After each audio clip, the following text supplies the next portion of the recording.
Hello नमस्कार। कैसे हैं आप लोग। मेरे धार्मिक पूजा पाठ विधि में आप लोगों का स्वागत है। आशा करती हूँ आप लोग बहुत अच्छे होंगे। दीपावली की साफ़ सफाई की वजह से आप लोगों के बीच में कोई विधि लेके नहीं आ पाई हूँ। आज मैं जो विधि लेके आई हूँ, कार्तिक महीने का स्नान दीपदान। कार्तिक महीने में आंवले के पेड़ के नीचे भोजन बनाना और माता तुलसी जी का पूजा विधि विधान से करना बहुत ही फलदायी होता है।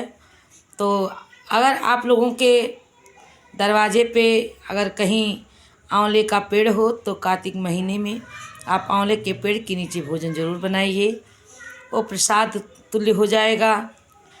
और सुबह में उठ के जितनी जल्दी हो सके 6 बजे के अंदर आप स्नान कर लीजिए। तुलसी जी को जल डेली चढ़ाइए, बस रविवार के दिन छोड़ के, क्योंकि रविवार के दिन जल नहीं देना चाहिए तुलसी माँ को। शाम के टाइम तुलसी जी को दिया लगाइए, आरती करिए, कोई प्रसाद जरूर रखिए। माता रानी तुलसी जी का ध्यान करिए, क्योंकि ये जो लक्ष्मी जी हैं, ये साक्षात लक्ष्मी अवतार हैं, ये तुलसी मैया। तो जितना हो सके उतना आप कार्तिक महीने में दीपदान करिए, तुलसी जी का पूजा करिए। और लहसुन, बहुत लोग कार्तिक महीने में लहसुन प्याज भी नहीं खाते हैं, लेकिन बहुत लोग भाई नहीं, जिनका चलता है वो तो लोग खाते ही हैं। लेकिन सबसे बड़ा महत्व होता है तुलसी जी की पूजा विधि विधान से, दिया लगाना और शाम को आरती करना। और तुलसी विवाह के बारे में हम बताएंगे, क्योंकि तुलसी का विवाह 2 तरह का होता है। एक लोग एकादशी के दिन करते हैं, कुछ लोग पूर्णिमा के दिन करते हैं। तो साथ तुलसी जी का विवाह कैसे होगा ये अब आपको हम आगे वीडियो में बताएंगे। लेकिन कार्तिक महीने में सबसे बड़ा यही होता है कि आप दीपदान करिए, तुलसी जी का पूजा करिए, विष्णु सहस्त्र नाम का पाठ करिए, लक्ष्मी जी का पाठ करिए और आंवले के नीचे भोजन बनाइए।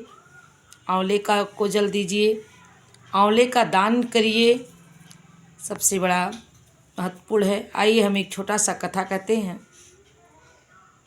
कार्तिक महीने की एक बुढ़िया जो डेली तुलसी जी की पूजा करती थी और तुलसी जी से एक ही चीज़ मांगती थी कि बेटा दे, बहू दे, धन दे, दौलत दे, और जब मेरा अंतिम समय हो तो मेरे कन्हैया जी का कान्हा दे।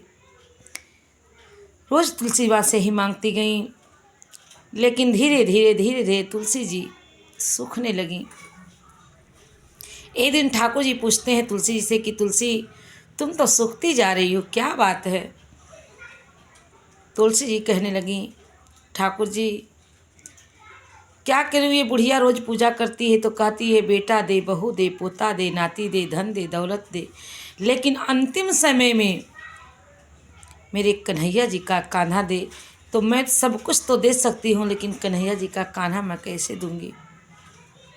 मेरे ठाकुर जी, मेरे नारायण जी कहते हैं तुलसी तुम टेंशन मत लो, जब बुढ़िया का अंतिम समय आएगा तो मैं कंधा देने जरूर आऊँगा।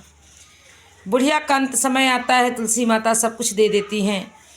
बुढ़िया का अंतिम समय जब आता है, बुढ़िया का सांस टूट जाता है। गांव के लोग भीड़ इकट्ठा करके बुढ़िया की लाश को उठाते हैं। वो लाश इतनी भारी हो जाती है, इतना वजन हो जाता है कि कोई उससे उठा नहीं पाता है। हमारे ठाकुर जी, हमारे नारायण जी एक ब्राह्मण का रूप रख के आते हैं। भीड़ को देखकर भीड़ वालों से पूछते हैं क्या बात है, जबकि अंतर्यामी है, सब जानते हैं। पूछते हैं क्या बात है। गांव के लोग कहते हैं एक बूढ़ी माँ मर गई, जिसकी लाश को नहीं उठाया जा रहा है, इसका शरीर भारी हो गया है।